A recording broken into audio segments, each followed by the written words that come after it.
Hello, everybody. Welcome back to Firewalls Don't Stop Dragons. I'm your host, Kerry Parker. Today we have episode 367 for March 11th, 2024. Got a new show for you this week. Plenty of topics to cover.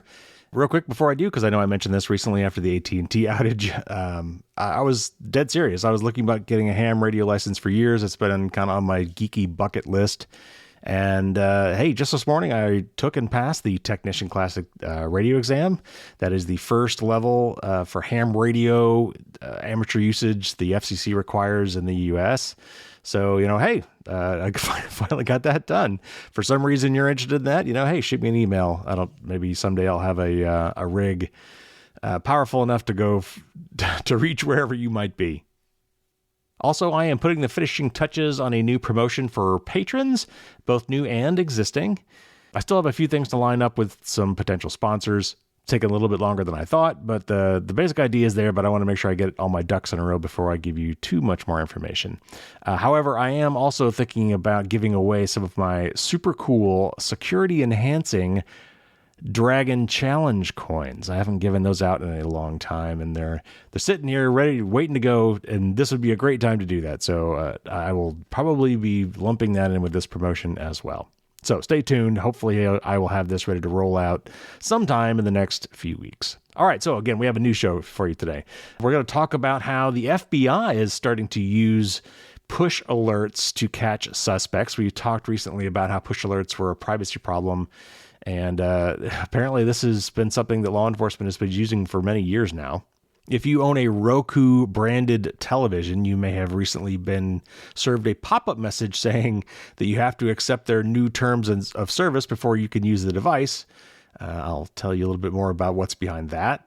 Consumer Reports just did a study about video doorbells and how many of them have really bad security. NPR has a story about artificial intelligence being used to locate photos, like by looking at what's in the background of photos you post. It does an amazingly good job of figuring out pretty close to where you actually are when that photo was taken. There's a story in Ars Technica, I think this was at a Canadian university, about an error message that popped up on a vending machine that gave away the fact that that vending machine was using facial recognition on people who used it without their consent or knowledge. The markup has a pretty disturbing story about what could be happening with your sensitive data when a data broker goes bankrupt. Lifehacker has a very interesting article about your information that is publicly available, what kind of information is out there, and you might be surprised, and what you can do about it.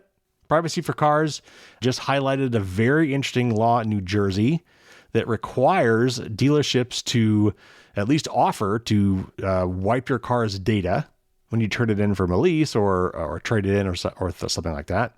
Proton Mail is now offering simple email alias opportunities. I'm sure using its simple login acquisition under the covers. I'll tell you how that works.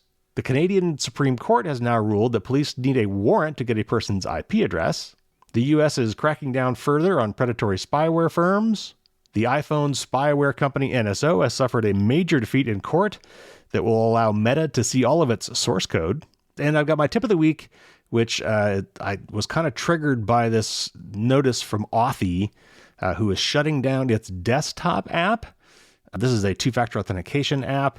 They want you basically to focus on using your mobile device instead of the desktop app. But it led me to think about how we need to be backing up our two-factor authentication seed codes. And I'll tell you what I mean by that in the tip of the week. So lots to get to. Let's get started.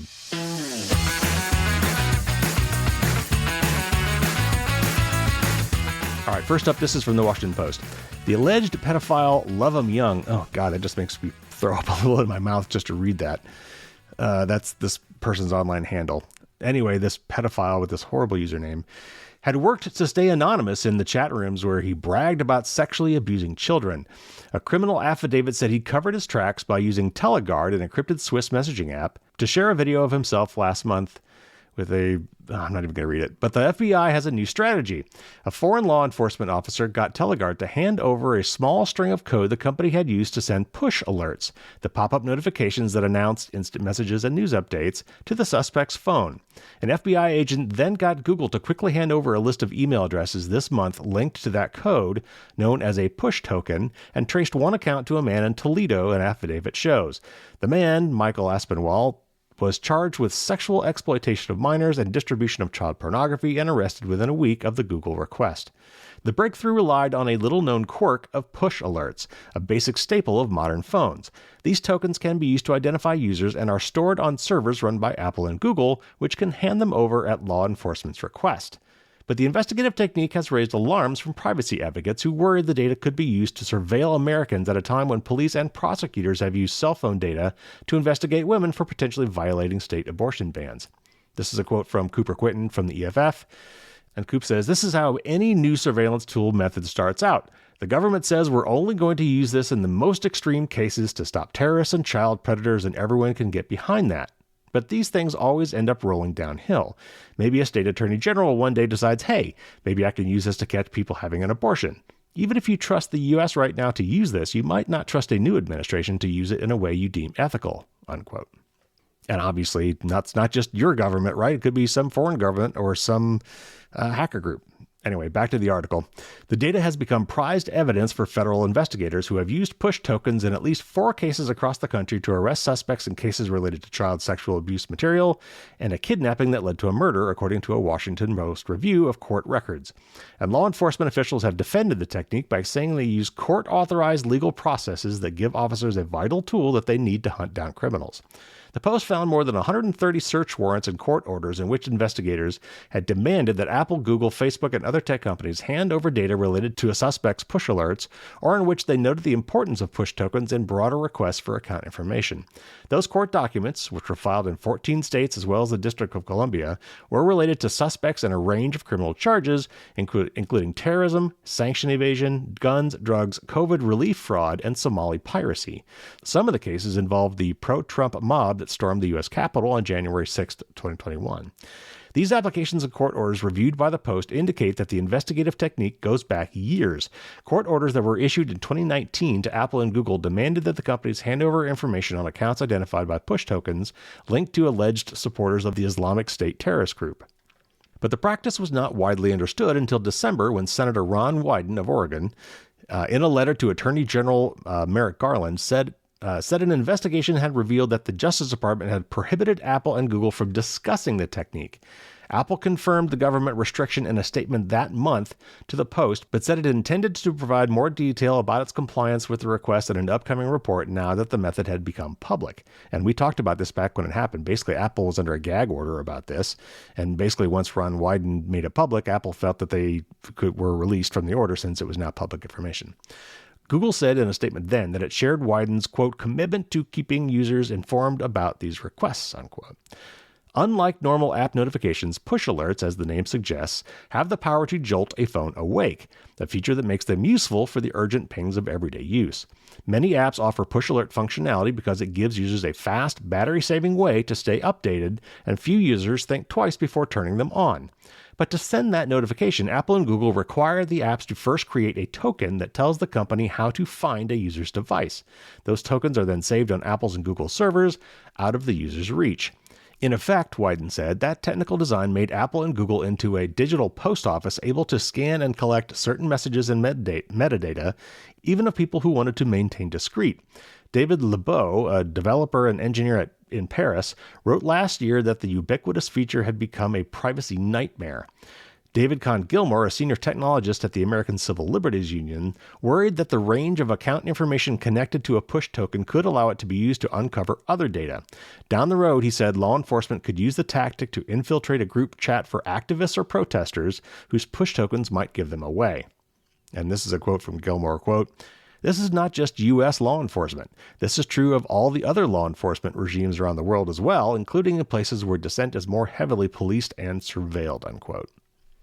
So this is classic privacy 101. This is Yet another technique that has been used by various people, in this case law enforcement, but it's not going to be just law enforcement. It's going to be hackers. It's going to be foreign governments and other intelligence agencies and groups that you may not agree with, using these same kind of techniques to track people who don't want to be tracked or invade our privacy. Now, you can hope that Apple and Google are keeping this information safe, but I will bet you that there are other ways to get at this information, or at least some portion of this metadata, this important metadata, without having to go directly through Apple and Google. Now, I'm hoping that what this will spark both Apple and Google to do is lock this stuff down and come up with a more privacy-preserving technique to implement this functionality. In the past, that's certainly what they've done, and I expect that they are hard at work on this right as we speak. Obviously, there are good uses for this technology, and this article focuses on several of them. But we can't just lean on those kind of law enforcement arguments for loss of privacy. It's a very, very slippery slope, and we need to keep that broader picture in mind when we think about these sorts of technologies. All right, this next one is from TechCrunch, and this is disturbing, but not unexpected. Roku users around the country turned on their TVs this week to find an unpleasant surprise. The company required them to consent to new dispute resolution terms in order to access their device. The devices are unusable until the user agrees. The terms, of course, include a forced arbitration agreement that prevents the user from suing or taking part in lawsuits against Roku. It's common these days as a way of limiting liability, and users often have little or no recourse. They only find out later when the company does something heinous and consequences are negligible. I try to opt out of these when I can. That's the writer of the article here. And after reading the terms, to which, of course, by continuing to use my TV, I had already agreed, I found out that you could only do so by mailing a written notice to their lawyers, something I fully intend to do today. Actually, since arbitration was apparently already required, this update provides an opportunity to opt out of something I didn't know I was already subject to. But yesterday I turned on my TV and saw the notice again, as did countless others, who quickly took to the forums to complain. I accidentally agreed, again I think, by hitting the star button to view the terms and then hitting back, to which I intended to look for a way out, but of course there was none. There was no accessing the device without agreeing to the new terms. Not that this is so uncommon. After all, we constantly are using apps and games that present us with new end-user license agreements and terms of conditions. I probably have ignored a dozen and exposed myself to untold dangers here. But there really is something rather despicable about totally disabling a user's device until they agree, and having basically anything the user does count as an agreement. Many phones, apps, and services let you continue using them for some time or restrict you to the current version until you agree. Unfortunately, that isn't the case here. As of right now, I am bound by this new agreement. I'll still be opting out, as you should too, but you'll have to move fast. You can only do so within 30 days of the new terms coming into force upon you. Now, this article goes on a little bit longer. In fact, if you're interested in trying to opt out, and you know what? If you have a Roku TV and this upsets you, I absolutely think you should do this. If nothing else, just to annoy their lawyers. And you can get all the details of how to do this in the article. It's not easy. And in fact, there are laws being bandied about in the U.S. right now that I think are great. The law basically says you have to make it as easy to opt out as it was to opt in.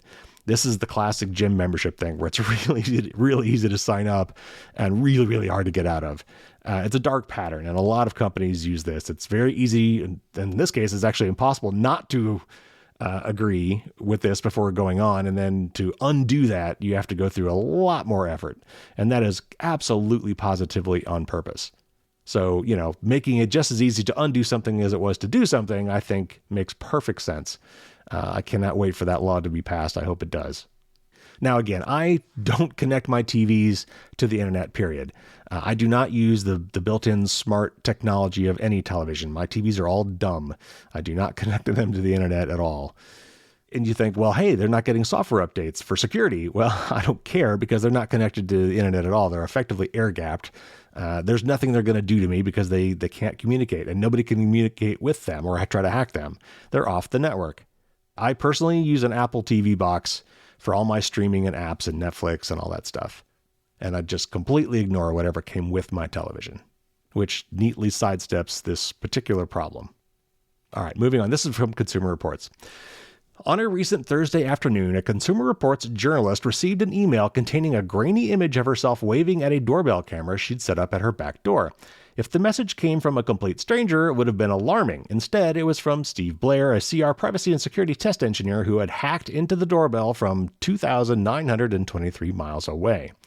Blair had pulled similar images from connected doorbells at other CR employees' homes and from a device in our Yonkers, New York testing lab.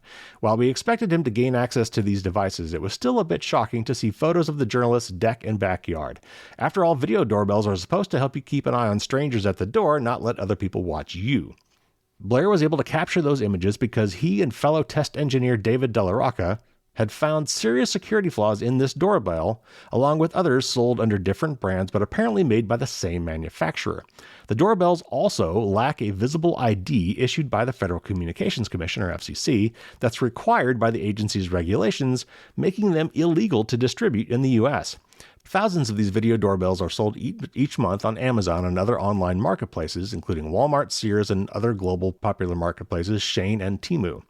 Experts say they're just a drop in the flood of cheap, insecure electronics from Chinese manufacturers being sold in the U.S. Blair and Delarocca discovered the problems while evaluating a number of video doorbells for our regular ratings program. They were sold under two brand names, Eken and Tuck, that's E-K-E-N and T-U-C-K. The two devices stood out not just because of the security problems, but also because they appeared to be identical, right down to the plain white box they came in despite having different brand names. Online searches quickly revealed at least 10 more seemingly identical video doorbells being sold under a range of brand names, all controlled through the same mobile app called Awit, A-I-W-I-T, which is owned by Eken. We bought two of these products sold under the Fishbot and Rake Blue brands and found the same vulnerabilities. The security issues are serious. People who face threats from a stalker or estranged abusive partner are sometimes spied on through their phones, online platforms, and connected smart devices. The vulnerabilities Consumer Reports found could allow a dangerous person to take control of the video doorbell on their target's home, watching when they and their family members come and go. First, these doorbells expose your home IP address and Wi-Fi network name to the internet without encryption, potentially opening your home network to online criminals. Security experts worried that there could be more problems, including poor security on the company's servers where videos are being stored. The video doorbells pose a special threat to individuals who are in danger from people who know where they live. Anyone who can physically access one of the doorbells can take over the device. No tools or fancy hacking skills needed. Let's imagine that an abusive ex-boyfriend wants to watch the comings and goings of his former partner and her children. He'd simply need to create an account on the Awit smartphone app, then go to the target's home and hold down the doorbell button to put it into pairing mode. He could then connect the doorbell to a Wi-Fi hotspot and take control of the device. As the new quote-unquote owner of the device, he could now watch who comes and goes and when. And he could see the device's serial number. That's dangerous because of the company's poor security systems. When the stalker pairs the device to his phone, the original owner will get an email saying she no longer has access to the device. That might seem like a small technological glitch she can solve by simply repairing the device with her own phone, taking back control. But once the stalker has the serial number, he can continue to remotely access still images from the video feed. No password is needed or even an account with the company, and no notification is sent to the doorbell's owner. In our scenario, the dangerous actor will continue to see time-stamped photos of everyone who comes and goes. And if he chooses to share that serial number with other individuals or even post it online, all those people will be able to monitor the images too. If you own one of these doorbells, Consumer Reports recommend that you disconnect it from your home Wi-Fi and remove it from your door. CR has evaluated video doorbells with much better security from brands including Logitech, SimpliSafe, and Ring, which is actually owned by Amazon.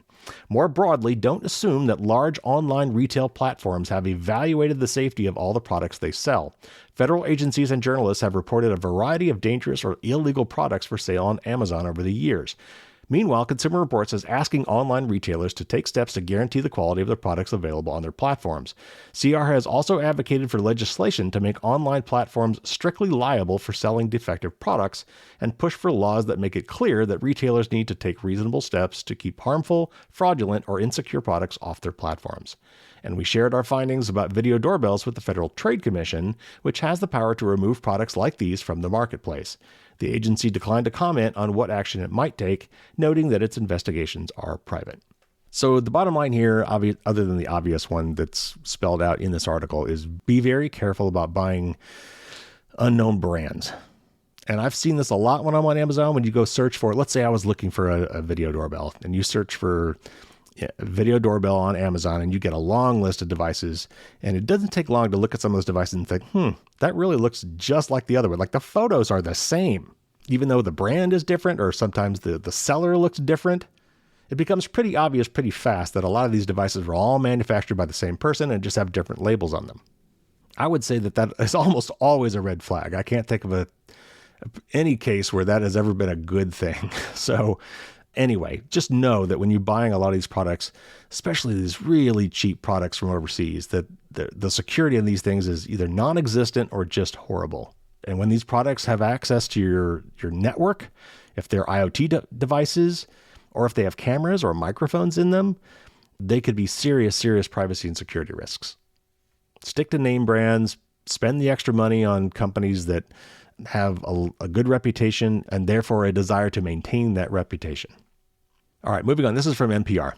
A student project has revealed yet another power of artificial intelligence. It can be extremely good at geolocating where photos are taken. The project, known as Predicting Image Geolocation, or PIGEON for short, was designed by 3 Stanford graduate students in order to identify locations on Google Street View. But when presented with a few personal photos that it had never seen before, the program was, in the majority of cases, able to make accurate guesses about where the photos were taken. Like so many applications of AI, this new power is likely to be a double-edged sword. It may help people identify the locations of old snapshots from relatives, or allow field biologists to conduct rapid surveys of entire regions for invasive plant species, to name but a few of many likely beneficial applications. But it could also be used to expose information about individuals that they never intended to share, says Jay Stanley, a senior policy analyst at the American Civil Liberties Union who studies technology. Stanley worries that similar technology, which he feels will almost certainly become widely available, could be used for government surveillance, corporate tracking, or even stalking. The Stanford students trained their version of the system with images from Google Street View. And this is a quote from one of the students, quote, "We created our own data set of around 500,000 Street View images. That's actually not that much data, and we were able to get quite spectacular performance," unquote.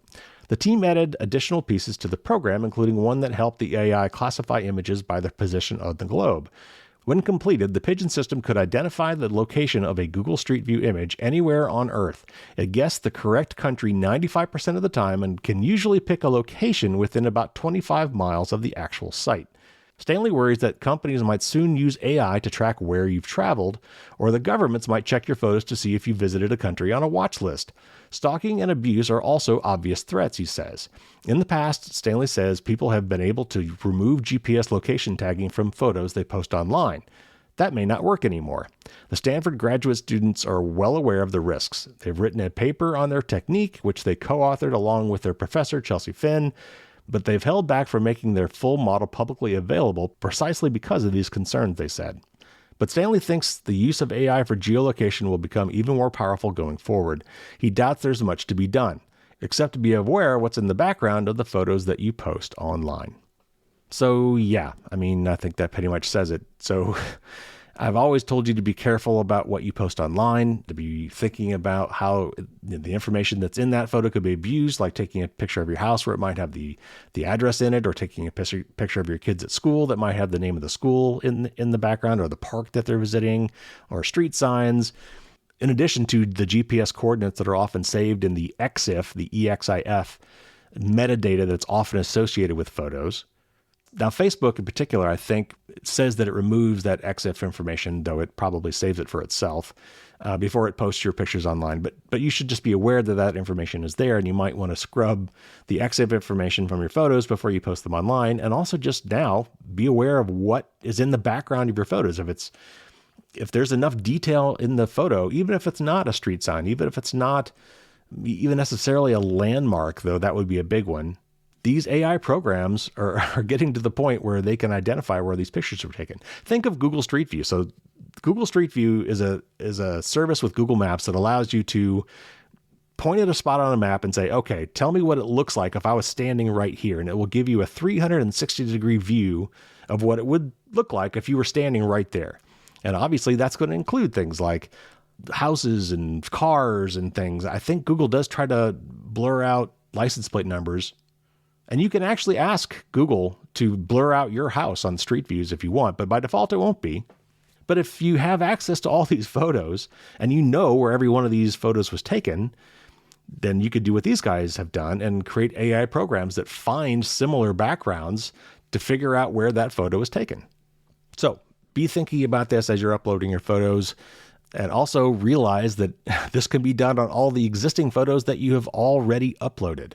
So be sure to restrict the viewing of your social media posts. Try not to post, to everybody whenever you can help it. Just, maybe at least try to post only to friends. And knowing what we know now and knowing that it's only going to get better or worse, depending on how you look at this, the technology will only get better and the privacy risks will get worse. You may want to start thinking about closing accounts you don't use anymore. And before you do, I would ask them to delete the data that they have on you, because just deleting, or in a lot of cases, they don't even call it deleting. They call it deactivating or turning off or pausing, or they get, all sorts of dark pattern, things. Instead of that, they don't want you to close it. They just want you to pause it. That probably won't delete your data. So if the upshot of you trying to turn these accounts off is that you want this data to no longer be available, you're probably going to have to explicitly ask them to delete your data first. Okay, next up, this is from Ars Technica. Canada-based University of Waterloo is racing to remove M&M branded smart vending machines from campus after outraged students discovered the machines were covertly collecting facial recognition data without their consent. The scandal started when a student using the alias SquidKid47 posted an image on Reddit showing a campus vending machine error message. And the error message was invenda.vending.facialrecognitionapp.exe. displayed after the machine failed to launch a facial recognition application that nobody expected to be part of the process of using a vending machine. The Reddit post sparked an investigation from a fourth-year student named River Stanley, who was writing for the university publication called Math News. Stanley sounded the alarm after consulting Invenda sales brochures that promised, quote, "The machines are capable of sending estimated ages and genders," unquote, of every person who used the machines without ever requesting their consent. This frustrated Stanley, who discovered that Canada's privacy commissioner had years ago investigated a shopping mall operator called Cadillac Fairview after discovering some of these malls' information kiosks were secretly using facial recognition software on unsuspecting patrons. Only because of that official investigation did Canadians learn that over 5 million non-consenting Canadians were scanned into Cadillac Fairview's database, Stanley reported. Where Cadillac Fairview was ultimately forced to delete the entire database, Stanley wrote that consequences for collecting similarly sensitive facial recognition data without consent for Invenda clients like Mars remain unclear. Stanley's report ended with a call for students to demand that the university bar facial recognition vending machines from campus.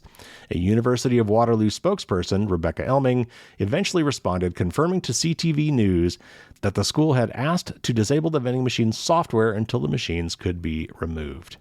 I think this is happening a lot more than we suspect it is. This is just super easy to do now.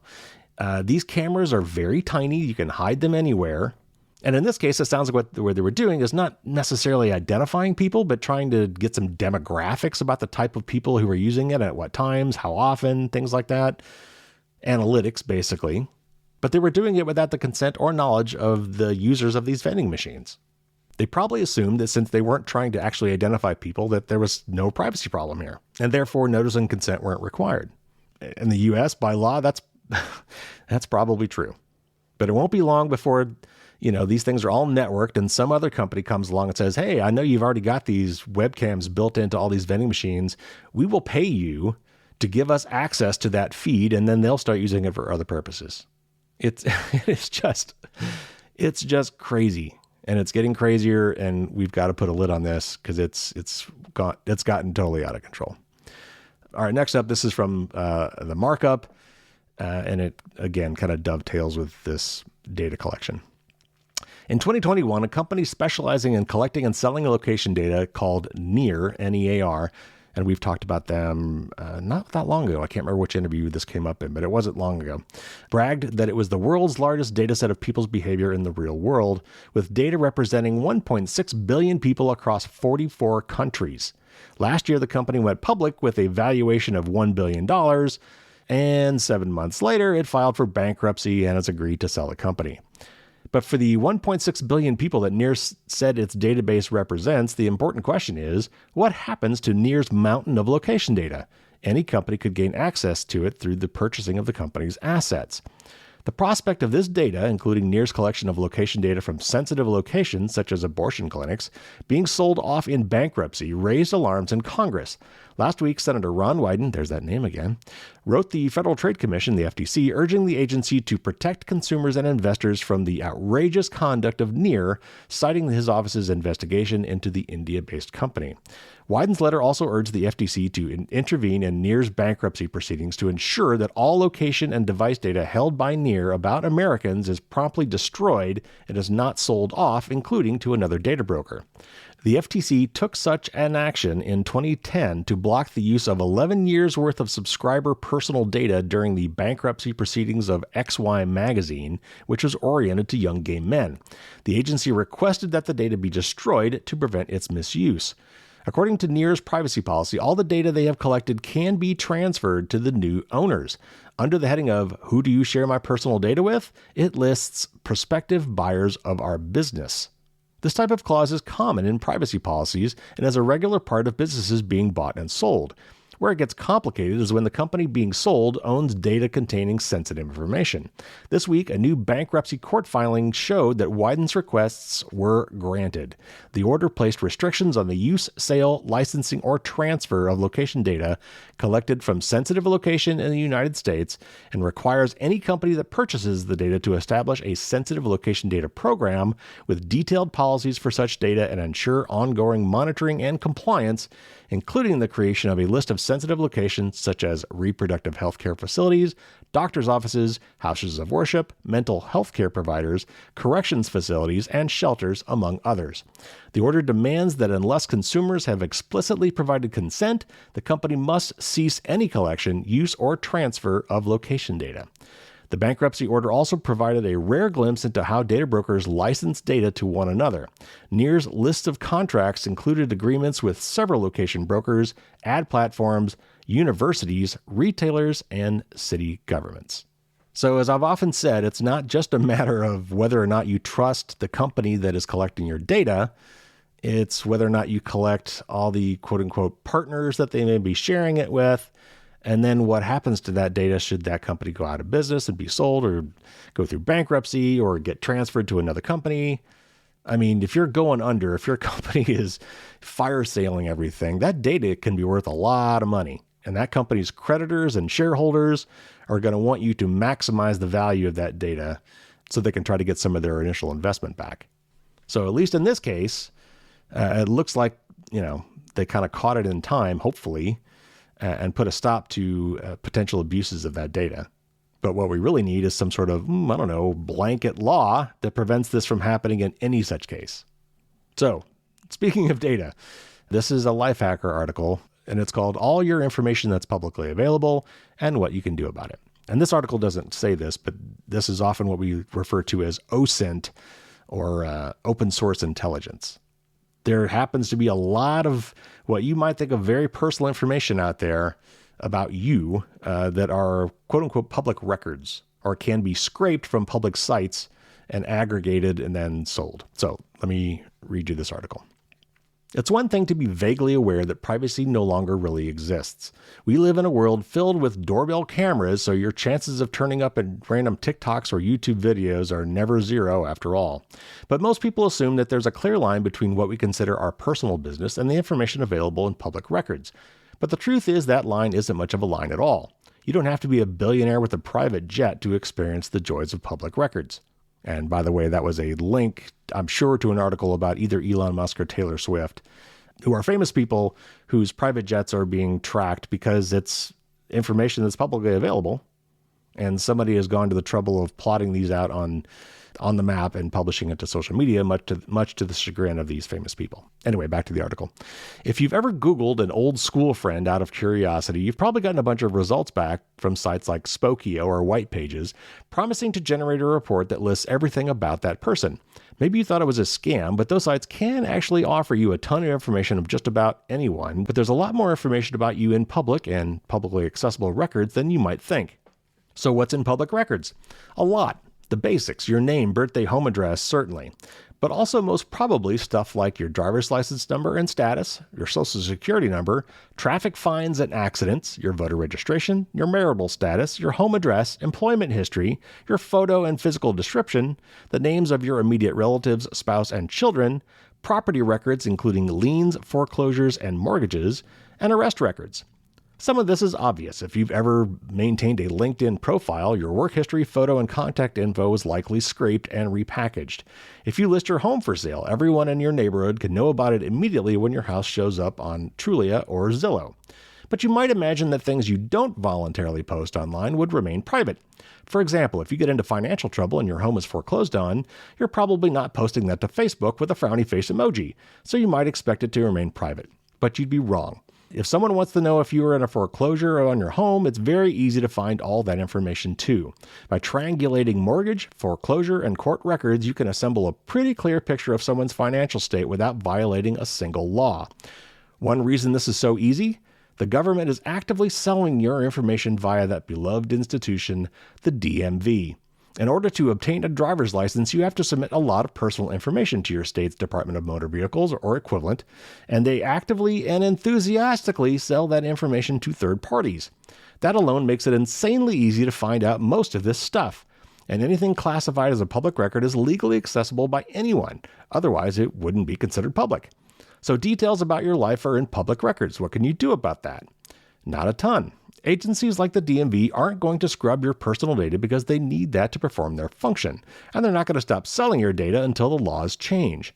And once information from social media is scraped, there's no way to unscrape it. But there are a few things you could do to remove private information from at least some public records. And that goes through a little bit of a list here, and I'm just going to very quickly tick these off. For people search sites, you can request that your information be removed. You've got to find them all, and then you've got to go through this really arcane process. I tried this a couple times myself. It didn't really work. They removed it, and then a few months later, it popped right back up. I had asked them to remove it again. It's a real pain in the butt. Also, you can remove your unused profiles. In other words, social media accounts. If you're not using these things, I just talked about this a minute ago. You can delete the data and then delete the account, or try to. For your own records, of course, you might want to get a copy of that data first if you can. Now, for government sites and banks and so on, you usually can't delete your data, but in some cases, you can ask them to hide certain aspects of it. Sometimes you can, and this is all depending on your locality, because there's no laws around this, and that's part of the problem. So you can ask them to, in some cases, like obscure your voter registration information. Like I mentioned before, you can go to Google and say you want them to blur your house on Google Street View. But again, this involves going to each of these individual places once you find them, and asking them to do this, and it's a real pain in the butt. There are sites that purport to help you delete all this information kind of in bulk, which really means that you contract them to do this, and they go out, because they're now professionals at doing this, and they find all these major sites that have this information and try to delete it on your behalf for a fee. Delete Me is probably one you've heard of. There are others like Incogni or Privacy Bee. There's another one you may not have heard of called Easy Opt-Outs. Just FYI, I'm going to be doing a tip of the week on this sometime soon. I'm planning to try one or two of these out myself and then write an article about it. So stay tuned on that. Okay, now for a little bit of a lightning round, I have a few good stories for you, and most of these are very short. First of all, Privacy for Cars posted this on their social media, and I followed up on it, and it's a great instance of, I'm sure, work behind the things they're doing actually causing good in the world. And this happens to be a brand new law in New Jersey here in the States. And I'm actually going to read you from an executive summary from the New Jersey government site. And it's a letter to dealerships in New Jersey. And it says, in January 2024, New Jersey Governor Murphy signed and made effective immediately the Motor Vehicle Data Deletion Act.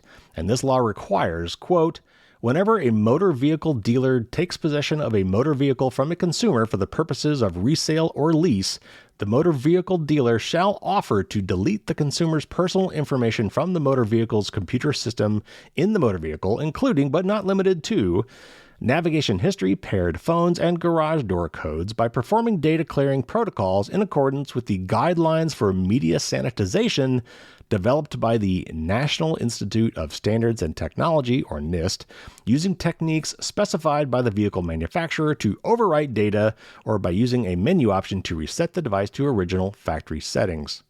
Not doing so will incur a civil penalty of $500 for the first time and $1,000 for subsequent offenses, unquote. The law provides dealers the opportunity to charge a reasonable fee for services performed in connection with the requirements of this section. The dealer shall disclose the fee to the consumer prior to performing the service and shall advise the consumer that the consumer may attempt to delete the personal information themselves or through another vendor. We urge you to immediately contact your New Jersey locations to ensure they have the proper processes, safeguards, and compliance monitoring systems necessary to comply with this law. Yay. Thank goodness. And hats off to Andre Amico. I'm sure somehow, some way, Privacy for Cars was instrumental in seeing that this happened. And hopefully we'll start seeing more of this across the country. And who knows, maybe federally. Next up, Lifehacker tells us about Proton Mail having a handy email aliasing service. And this was bound to happen since they bought Simple Login, which that's what Simple Login does, is create email aliases. So I'm not surprised that this is here, but I want you to let you know. And so the article says, Proton Mail is one of the best alternatives to Gmail, Outlook, and Apple Mail out there, with end-to-end encryption, tracker blocking, and phishing protection among the features on offer. A free account gets you a gigabyte of storage and up to 150 messages per day, while paid plans start at $3.99 per month. The latest feature to be added to Proton Mail is the option to hide your email address. That's where you set up an email alias to provide when you buy something or sign up for a social media service while keeping your actual email address private. It's something already available on other email clients like Apple's. Apple already has a feature like this, and a lot of other email services are now offering this. And you can get it set up in just a few minutes. Here's how email aliases work and why you should be using them. And by the way, I wrote 2 whole blog articles about this on Firewalls Don't Stop Dragons. If you want to go search for them, I talked about them recently, but here's the brief version here. When you're filling out a web form, signing up for a new digital service, or telling someone how to get in touch with you, you start by generating an alias inside your email app, and then you use the alias as opposed to your actual email address when you're filling out a web form, signing up for a new digital service, or telling someone how to get in touch with you. Any messages sent to that alias drop in your regular inbox. Apps and sites and web forums are always demanding email addresses out of us, and an alias system adds a bit of extra protection and privacy, as well as some additional control over your inbox. You can create an email alias for a specific purpose, like organizing a soccer team, for example, and then filter all the messages that come into that alias. The other big advantage of using an email alias is you can ditch it at any time. If you want to stop subscribing to a streaming service, you can retire the email address associated with it too. Or if a company is sending you too much spam, you can simply delete the alias you gave them out of existence. If you use separate aliases for everything you sign up to, you'll also know which companies are sending you too many messages and which aren't, and potentially which companies are selling you out to some data broker. If you're on a paid Proton plan, you can create as many email aliases as you like, while free account users get up to 10 of them. Log into Proton Mail on the web, then click the shield icon in the sidebar on the right. It'll say Security Center when you hover over it, and click Create an Alias to do just that. The dialog that then pops up lets you specify a name for the alias. It's a good idea to use a name that indicates what the alias is for to help you keep track of them. This name is then added to a randomly generated string of text and numbers, which is your actual alias. You're also able to add a note to the alias to help you remember why you created it. Click the Create and Copy Alias and you're done. You can paste your newly created disposable email address into whatever website or app you're registering with. To get to your aliases and delete any that you no longer need, just click on the shield icon again inside Proton Mail, then the All Aliases link. So I've really been pushing this technology hard recently because so many sites now are requiring you to use an email address. Even free sites, even sites that you don't really need to interact with are now asking you for an email address. And beyond what this article talks about, again, for privacy reasons, most of us only have 1 or 2 email addresses, right? So they now also use these usernames or email addresses to track us from site to site and to know that we are the same person on these different sites, and they can correlate that information. So if you give them aliases of all these websites have different email addresses for you, even though it only comes to a single inbox for you, they don't necessarily know that each of those addresses is you. So that is a good thing. So again, I wrote up a couple articles on this and with more information and different ways you could do this on firewallsdon'tstopdragons.com. All right, another report out of Canada. This is from CBC, and it's about a ruling from the Canadian Supreme Court. The Supreme Court of Canada made a key privacy ruling Friday, and this, I think, was March 1st, that means police must now first have a warrant or a court order to obtain the numbers making up a person or organization's IP address. The top court was asked to consider whether an IP address alone, without any of the personal information attached to it, was protected by an expectation of privacy under the Charter. In a 5-4 split decision, the court said a reasonable expectation of privacy is attached to the numbers making up a person's IP address, and just getting those numbers alone constitutes a search. Writing for the majority, this justice, whose name I will not try to pronounce, wrote that an IP address is the crucial link between an internet user and their online activity. Thus, the subject matter of this search was the information these IP addresses could reveal about specific internet users, including, ultimately, their identity. So another yay, that is a good thing. Now, I'm not a lawyer, but my understanding is that in the U.S. that is not required. A warrant is not required. A subpoena is sufficient to go to an ISP, an internet service provider, to get someone's IP address. But again, I'm not a lawyer, and I do hope that at some point we have laws around this sort of stuff that will protect that information. But currently, I do not believe that we do. So this is a welcome decision for those north of our border. Congratulations. All right, now I've got a couple of quick articles here about spyware firms. This was first one's from Hacker News. The U.S. Department of Treasury's Office of Foreign Assets Control, or OFAC, sanctioned 2 individuals and 5 entities associated with Intellexa Alliance for their role in developing, operating, and distributing commercial spyware designed to target government officials, journalists, and policy experts in the country. The proliferation, and this is a quote from the agency, quote, "The proliferation of commercial spyware poses distinct and growing security risks to the United States and has been misused by foreign actors to enable human rights abuses and the targeting of dissidents around the world for oppression and reprisal. The Intellexa Consortium, which has a global customer base, has enabled the proliferation of commercial spyware and surveillance technologies around the world, including to authoritarian regimes," unquote. The Intellexa Alliance is a consortium of several companies, including Cytrox, linked to a mercenary spyware solution called Predator. In July 2023, the U.S. government added Cytrox and Intellexa, as well as their corporate holdings in Hungary, Greece, and Ireland, to the quote-unquote entity list. Predator, much like NSO Group's Pegasus, can infiltrate Android and iOS devices using zero-click attacks that require no user interaction. Once installed, the spyware makes it possible for the operators to harvest sensitive data and surveil targets of interest. OFAC said unspecified foreign actors had deployed Predator against U.S. government officials, journalists, and policy experts. And this is the quote from the Treasury Department, quote, "In the event of a successful Predator infection, the spyware's operators can access and retrieve sensitive information, including contacts, call logs, and messaging information, microphone recordings, and the media from the device," unquote. The sanctions targeting the makers of Predator also arrived after the U.S. government unveiled a new policy last month that will allow it to impose visa restrictions on foreign individuals involved in the misuse of commercial spyware. Citizen Lab security researcher John Scott Railton described the OFAC designations as a huge deal, stating that they mark the, quote, "first time they're used against a mercenary spyware company," unquote. And let me lead this right into the next news story from 9to5Mac about a serious setback for the NSO Group, which makes Pegasus, which should lead to some very interesting news stories down the line. And they say the Android and iPhone spyware company NSO has suffered a major defeat in a U.S. court after a judge ruled that the company must hand over its Pegasus code to Meta. And again, Meta is Facebook. It's the latest setback for the company, which has been blacklisted in the U.S., sued by Apple, seen victims alerted by the iPhone maker and faced several financial problems. NSO is an Israeli company best known for its Pegasus spyware, which can be used to remotely hack an iPhone. Simply receiving a particular iMessage without opening it or interacting with it in any way can allow an iPhone to be compromised with almost all the personal data on it exposed. The U.S. government banned the use and import of Pegasus, depriving the company of its most lucrative customer base, U.S. law enforcement agencies. Apple added to the pressure, suing the company and alerting owners of infected iPhones.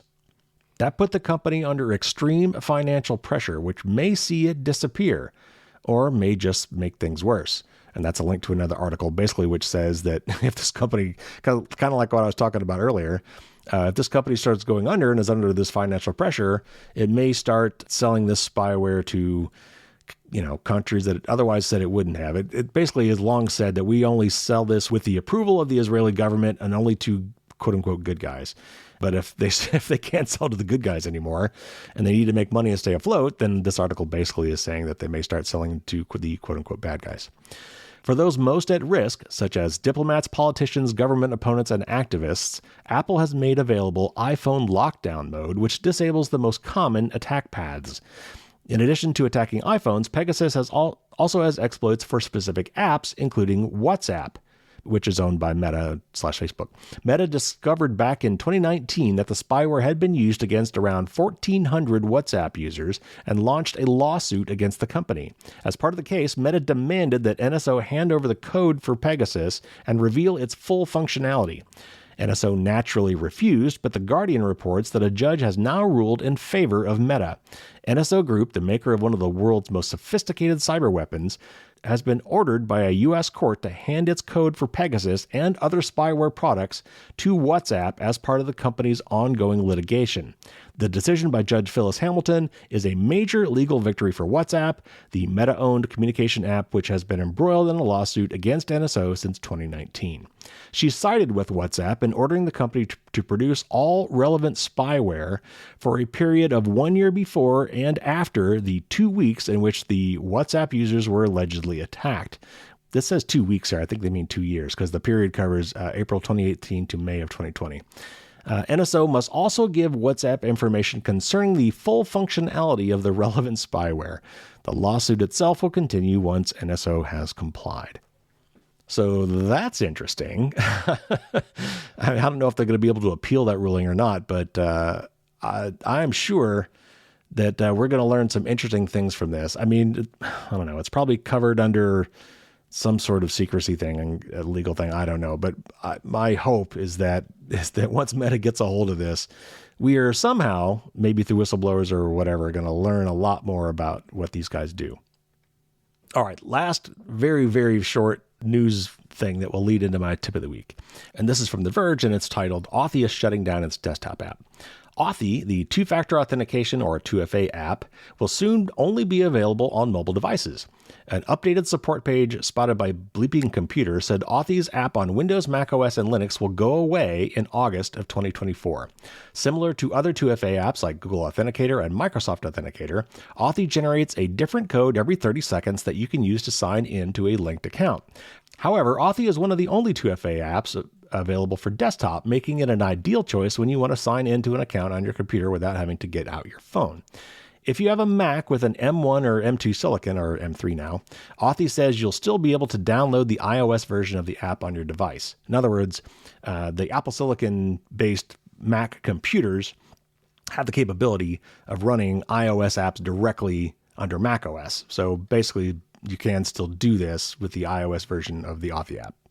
Otherwise, Authy recommends switching to the mobile version instead, which you can automatically sync with your app on your computer. And by the way, if you don't already have one on your mobile device, you should do it soon so that you can use this syncing mechanism to get all the codes from your desktop app onto your mobile device. And that's one of the reasons that made me think about doing this as my tip of the week, which I'll get to in just 1 second. Anyway, if you'd rather switch apps altogether, it's worth noting that Authy doesn't come with an export feature. And that's horrible. That means you'll have to disable 2FA on all of your connected accounts before linking them with a new 2FA app. Right. So that brings me to this week's tip of the week. And it's about backing up your two-factor authentication codes. So let's review just briefly. Two-factor authentication is belt and suspenders, as we like to say. You've got your password as your main method for authenticating yourself to a service. And a lot of services now offer the ability to have a second mechanism, a second thing that you need to go through in order to fully access your account, and that is to provide this two-factor authentication code.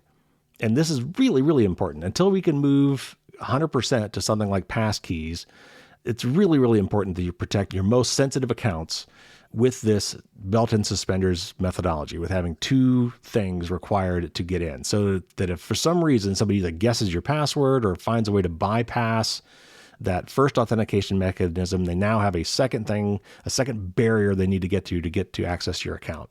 That's this second factor authentication. And we call it two-factor authentication because generally when you authenticate, we like to say that it's one of three things. It's something you have, something you know, or something that you are. So something you have, it might be a badge or your phone in a lot of cases, like this one, or maybe a hardware key like a YubiKey. Something you know is the password. That's the thing that we're all used to now. That's the one factor that everybody is used to. But for your most crucial accounts, you really want a second factor of some sort.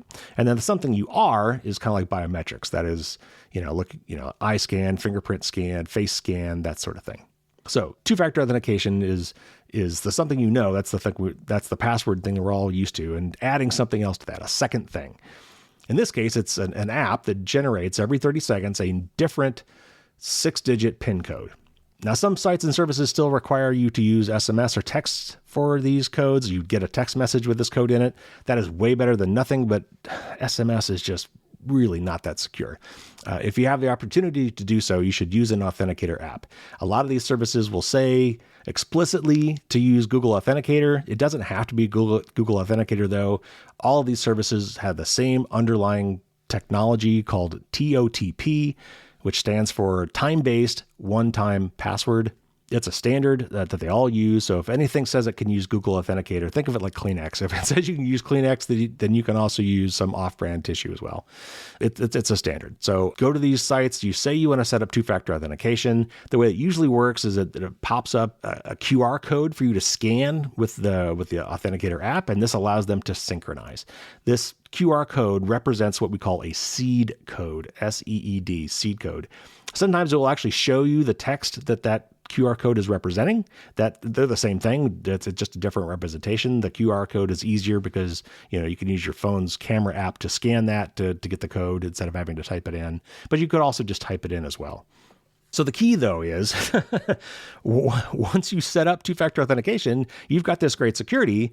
But if all those seed codes only live in the app on your phone and you lose your phone or it's stolen, you are now locked out of those accounts because you no longer have something you have, your phone in this case. You no longer have that device to satisfy the second step in two-factor authentication.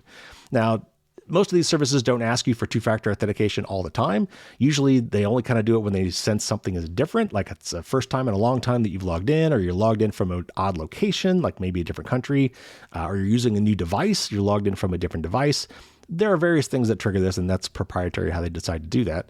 But you're not always required to do the two-factor, but as soon as you're required to do that and you no longer have the device, you're going to be locked out. So you need some way to back up these codes. Now, here's the problem. I've recommended Authy for a long time, and that's one reason I'm talking about this article, because it's something I've recommended to my audience in my book and elsewhere. It is very handy. It actually has a cloud sync backup, which is one of the reasons I originally picked it, because Google Authenticator didn't, meaning that there was no easy way for you to back up your codes to another device. With Authy, you can set up an online account, and it will securely sync between all of your devices your seed codes. The problem is, with this app and many others like them, is that they don't allow you to see those seed codes later. You can't even bring them up to see them and hand copy them, let alone export them in bulk. And that's on purpose. And it's really crappy that they do this. And I can't believe in this day and age that they still get away with this, especially with a third-party app like an Authy. They really should give you this opportunity, because that locks you into their app from then on. Because now all your codes are in there, and even if they're synchronized to all your devices, you can't go to some other authenticator app, you couldn't go to Google Authenticator. You can't go to Aegis or ENTE, some of the ones I might recommend you try. You can't go to those other ones because you can't easily export your codes. So while having that cloud sync to another device of some sort, and it can't be your desktop anymore unless you're in this weird case with iOS running on an Apple Silicon app, you can't synchronize across devices. So if you only have it on one device and you lose that device, you're still in trouble. You need some way to back these codes up. What I have done, and what I do, is whenever I set up two-factor authentication, this is the easy button. Whenever I set up two-factor authentication, I print the page that has the QR code on it and sometimes the printed seed code on it. The QR code is sufficient. I just print them on a physical piece of paper, and I make sure I write down on that piece of paper what it is, if it's not clear from the printout, which service that is that corresponds to, and just put that in a very safe place. If necessary, at any point, I can always go back and scan that again to reset up my two-factor authentication for that account without actually having to go to the service and reset up officially two-factor authentication. That seed code is all you ever need from now until forever. As long as you can scan that seed code, you can generate the right PIN codes for your two-factor authentication. In fact, I've seen people use this with their spouse, for example. Let's say you've got a shared account and you want both of you on your phones to have access to the code. Well, if you had printed that code off when you set it up for yourself, you could take it to your wife and say, oh, you want access to this too? Just scan this with your two-factor authentication app, whatever it is, Google Authenticator, Authy, whatever. And because you have scanned the same seed code, both of your devices will now generate the same 6-digit codes at the same time. That's how it works. So by the same token, as long as you have that piece of paper, if you lose your device, you're fine. Get yourself a brand new phone. You don't have to sync anything. Just bring up a new app and go through each of those paper printouts you have and re-add all your accounts, and they'll work just fine. Now, you could also, if they show you the QR code, they'll either show you the little text version of that seed code underneath it, or sometimes you have to click a link to expose it. But that text-based code is identical. It serves the same purpose. If you want to save that code somewhere securely, you could save all those codes somewhere too. And maybe that's easier for you depending on how you want to save this stuff. For example, you could put it in a password-protected text file if you wish, and you absolutely should be protecting that file in some way. Don't just make it a completely open file. It should be encrypted or password protected somehow. You could also set up a folder on your computer, and I would make sure that folder is backed up, but set up an encrypted folder, maybe using Cryptomator or a Bankrupt or something like that to have an encrypted folder, and you could copy all the images of the QR codes into that if you wish. Again, just make sure that's backed up securely somehow. If you happen to have a second device, I don't know, for some reason you've got another device that's not linked to the same account, you could start up another app. Maybe you've got an iPad or something and you want to use a different authenticator. You could scan the code on that too and kind of keep a backup that way yourself, sort of. You could theoretically put these into your password manager, and some password managers actually now have this as a kind of a feature that they tout. You could use like Bitwarden. Bitwarden has a TOTP authenticator app that you could use, and it saves the code in your vault with Bitwarden. Which is convenient. You've already got a secure cloud-based service for your passwords. Why not also use that for your seed codes for 2FA? But it kind of puts all your eggs in one basket. The threat model against that is a little different. I mean, you could still argue that it's fairly secure that way.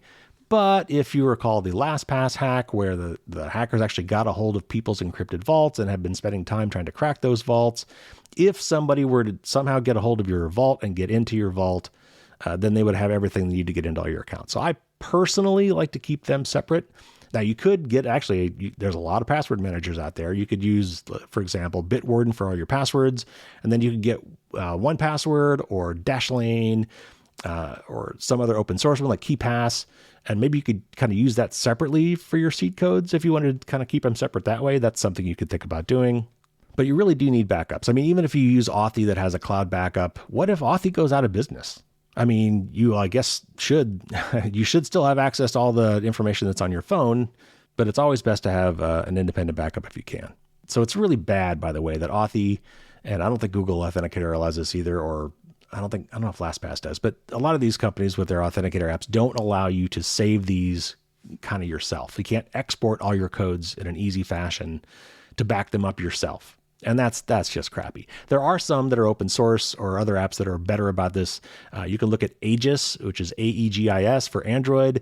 There's another one that's kind of new that I have not tried out called ENTE, ENTE, and that is available for iOS and Android. These do allow you to export your code, so if you're starting from scratch, you might want to look at those first.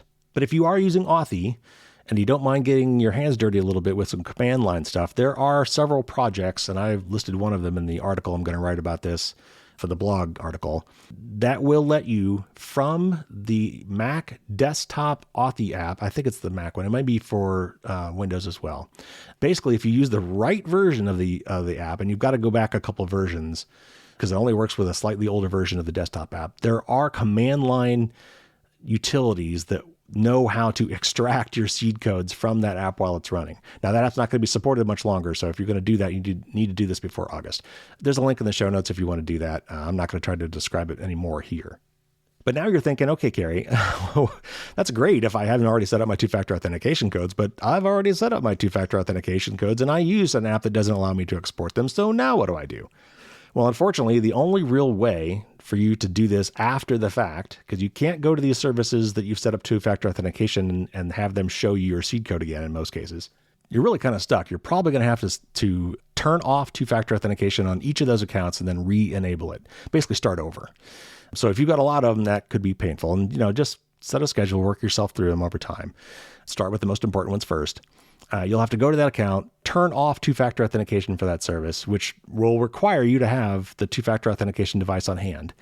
So you need a PIN code to do it.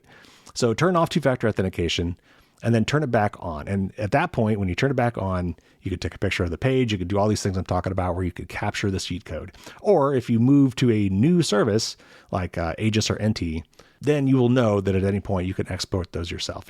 And I would just use this opportunity to switch to one of those apps that will allow you to do that, and that will allow you to back them up periodically. So there you have it, folks. There is your news and your tip of the week.